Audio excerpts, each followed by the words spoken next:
I'm Jane Mann with CNN, and I'm bringing you our daily CNN food segment. Today, we're talking about how to eat sustainably. So, you at home can decrease the size of a food-related ecological and carbon footprint. So, you can do this just by eating less beef and by eating more chicken, pork, and fish. This is because cows are larger and they take more food and water to feed than smaller animals. Cows are also relatively more carbon intensive to produce than it is to produce chicken, pork, or fish. And for all of you guys who like to get out of the house, we have ways for you to be earth-friendly as well. So first off, we all know that eating out causes a lot of waste. Many fast food places use plastics in all of their packaging. For example, straws, cups, cup lids, and to-go boxes are all not earth-friendly. All these items take a stupid long time to decompose. A way to decrease this is to eat out less, or you can bring your own items to fast food places, such as plates, cups, and to-go containers. When it comes to shopping, buying locally grown foods is the way to go. Also, buying organic foods reduces your ecological footprint. Now, for all of you guys who are too cheap to buy a cookbook, we have a sustainable recipe for you right here.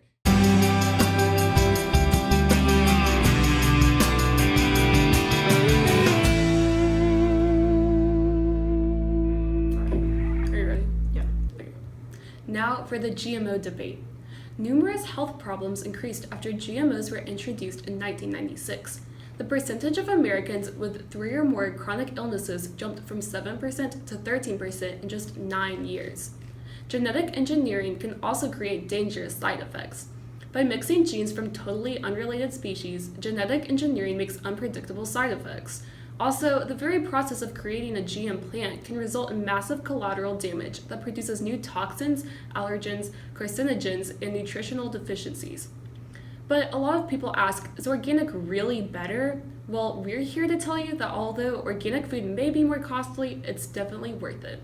By eating organic, you can avoid chemicals and pesticides in your food, preserve our ecosystems, since organic farming supports eco-sustenance and local farming, and reduce pollution. On May 9th, President Obama signed the National Bison Legacy Act, making the bison the United States national mammal.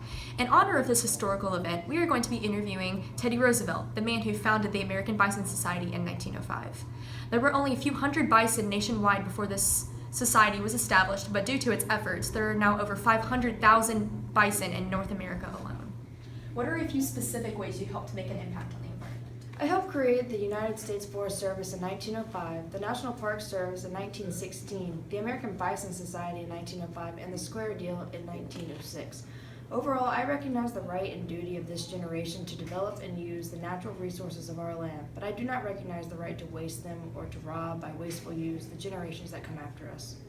During your time in office, what were some of the programs that you established that benefited the environment? Well, many know me as the conservationist president because my main focus was on conserving the forest.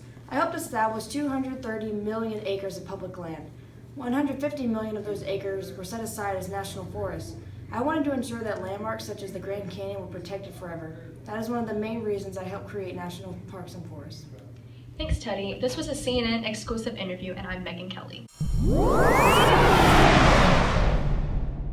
Turn off all your lights when you leave the room. Unplug all unnecessary technology. Use renewable resources. Replace your light bulbs.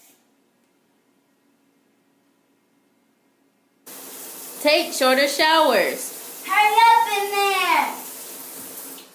Use motion detectors. Plant trees. Use a solar water heater and insulate your house. Do laundry differently.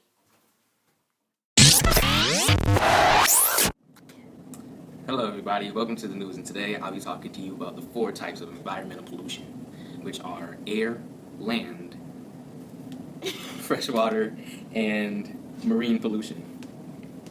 Freshwater pollution, the issues are in developing countries, 70% of industrial waste are dumped untreated into water, polluting the usable water supply. On average, 99 million pounds of fertilizer and chemicals are used each year. What we can do to fix that are regulations restricting industries in agricultural operations from pouring pollutants into lakes, streams, and rivers. Promote green infrastructures in your area, such as green roofs, rain gardens, as a way to naturally filter out pollution. And for marine pollution issues, there was evidence that the ocean has suffered at the hands of mankind in millennia, as far back as Roman times.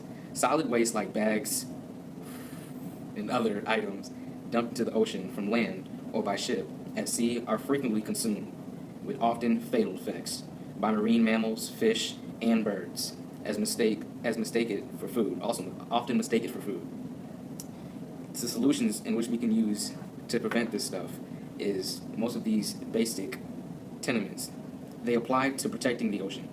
Do your part by making these ocean-friendly choices. Volunteer your time to clean up a beach. Visit the beach. Improve coastal communities. Lobby your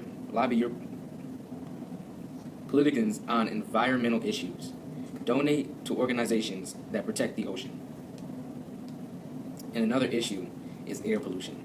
Air pollution is one of the most serious problems in the world. It refers to the contamination of the atmosphere by harmful chemicals and biological materials. And what we can do to prevent that is limit the use of gas-powered lawnmowers and leaf blowers and snowplows. Electric mowers or manual push mowers pollute less while saving your money on gas. Avoid using chemical pesticides or fertilizers in your yard or garden. Many fertilizers are a source of nitrous oxide, a greenhouse gas that contributes to global warming. Try organic products instead. And the last type of pollution is land. Deforestation in natural and environmentally rich areas. Deforestation carries out to create dry lands is one of the major concerns. And another is overcrowded landfills. Each household produces tons of garbage each year. Garbage like aluminum, plastic paper, clothes, wood is collected and sent to the local recycling units. And what we can do to stop this is use more reusable stuff. Use plastic containers, things you can always clean and reuse, recycle more. Don't waste what you don't have to. And for deforestation, what we can do to prevent that is cut down less trees. Hello, my name is Tiffany, and we'll be talking about 3 diseases. The first one will be rabies. You can get it from being bit by an animal. Some symptoms are fever, headache, muscle spasm, and mental confusion. Once you get it, there's no really treatment for it, and you can get a vaccination for prevention. The second one is Ebola. Did I say that right? Ebola? Ebola. You can get it from contact through blood, vomit. Some symptoms are pain in the stomach, chills, fatigue, fever, and loss of appetite. Treatment, there's no proven treatment, and you can reduce risk of wildlife to human transmission. This disease is measles. You can get it when the infected person coughs or sneezes on you. Some symptoms are red skin, rash, sore throat, and fever. Most patients recover, but it's still dangerous, and there is no treatment, and prevention is vaccination. 3 human health hazards are air pollution, climate change, and waste disposal. Air pollution is harmful because it can damage vegetation and cause respiratory disease, lung cancer, and heart disease.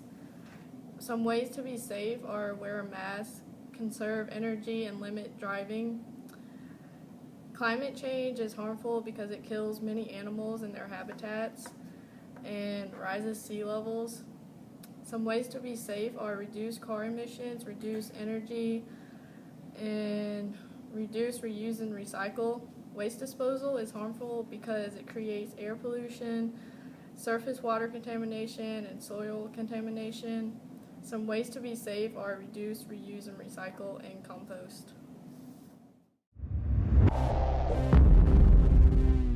April 20th, 2010, an explosion on the Deepwater Horizon oil drilling platform killed 11 people and injured 17. What followed was 3 months of crude oil from an unsealed well spilling into the Gulf of Mexico, polluting Louisiana's saltwater marshes and estuaries, destroying marine habitats, and killing thousands of fish, birds, dolphins, and sea turtles. The well was capped after 87 days, and after 130 million gallons, 3.19 million barrels worth of oil, spilled into the ocean. The immediate effect of the oil spill was President Obama placing a moratorium on offshore drilling in the U.S., an action condemned by most politicians and oil companies. As the spill continued and cleanup efforts were underway, politicians and the American people called for increased use of natural gas in lieu of oil, and there was a push for energy legislation to reduce greenhouse emissions and increase domestic production of renewable fuels. The Mineral Management Service, the part of the Interior Department which regulates offshore drilling, was restructured in response to the spill. The Gulf of Mexico Research Initiative, spearheaded by several independent research institutions, was started using funds from BP.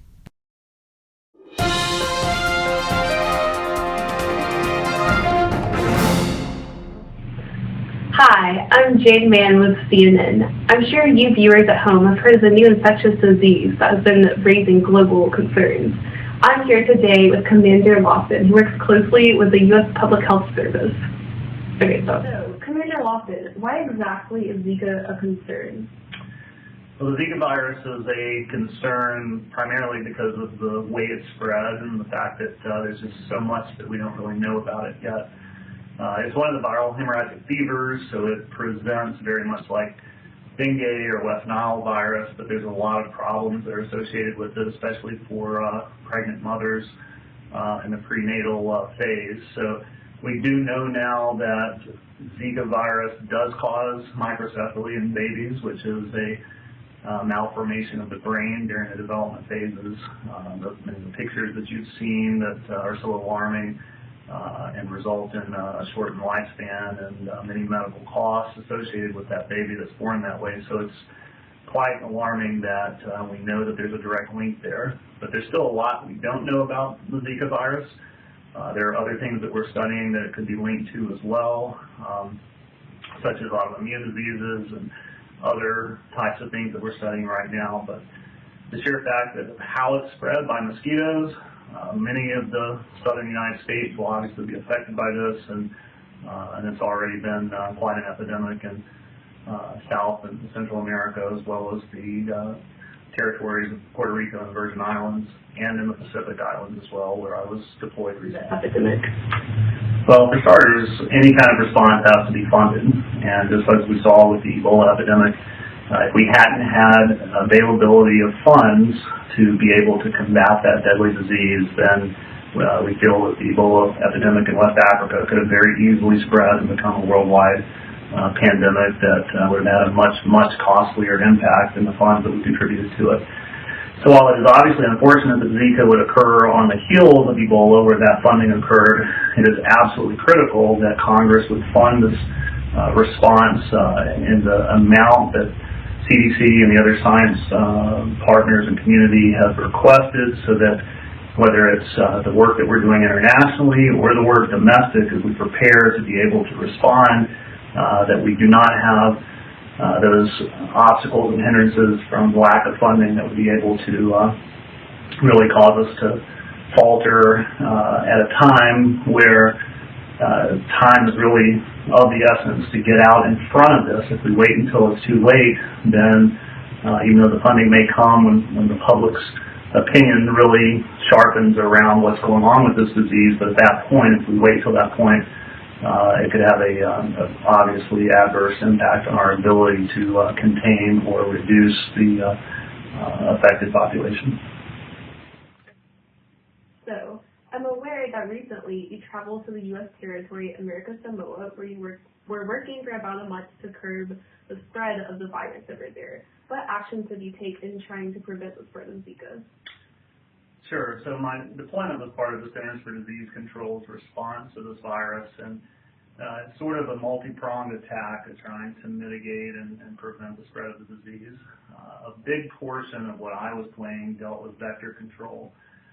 Most Islands have problems with disposal of trash, things like tires that get discarded, and these things make perfect breeding ground for mosquitoes. So one of our areas was really on island cleanup and trying to educate the population about getting rid of those areas that serve as perfect breeding grounds for mosquitoes. Certainly we had an epidemiological component where we were studying and trying to really understand how the disease was progressing across the island, and we were doing laboratory testing of all pregnant women to see if they were potentially positive. We did confirm there were 6 pregnant ladies that were positive with the virus, and so we were continuing to monitor them. And the Centers for Disease Control and Prevention created a kit, a Zika prevention kit that consisted of bed netting, DEET, condoms, and other devices that would be needed to try to help curb the spread of that virus. So that was a large portion. Of course, community outreach and educating the population, the schools, churches, as to what people could do to try to refrain from being bitten by a mosquito and what to do. But it was alarming. Most of the folks that we spoke with did speak of having symptoms that were consistent with Zika in the past few months, and so many that probably weren't tested probably already had the disease. The mosquito population is interesting that most mosquitoes only travel within about 100 yards of where they're born, and it's only female mosquitoes that bite. And so kind of understanding that allows us to really recognize how best to kind of counter the mosquito population and try to, whether it's spraying for them or other strategies to try to eliminate the mosquito population. Understanding the life cycle of mosquitoes is very important. So that was a big portion of what we were doing and educating the population about that, and just trying to work to meet the needs of the Public Health Department and American Samoa. Again, that was Commander Lawson from the CDC. Continue to watch for important Zika updates. I'm Jane Mann, and this has been a CNN exclusive interview. Thanks for watching. Welcome to CNN News. This week's environmental segment is focused on laws, specifically laws regarding biodiversity and their long-term impact. Let's bring it back to 1973 when the Endangered Species Act was enacted. The act was created to replace ineffective laws that were in place before it. This new act would not only protect the plant and animal species, but their ecosystems as well. The Endangered Species Act of 1973 has been named one of the most successful environmental laws in United States history. Go. A year after the Endangered Species Act of 1973 was enacted, the United States decided to give some love to our friends the trees with the enacting of the Forest and Rangeland Renewable Resource Planning Act of 1974. This act authorized long-range planning by the United States Forest Service to ensure the future supply of the forest resources while maintaining a quality environment. The act has been useful in creating an analysis of present and anticipated uses, demand for, and the supply of renewable resources. Flash forward 7 years, and we have the Fish and Wildlife Conservation Act of 1980, also known as the Non-Game Act.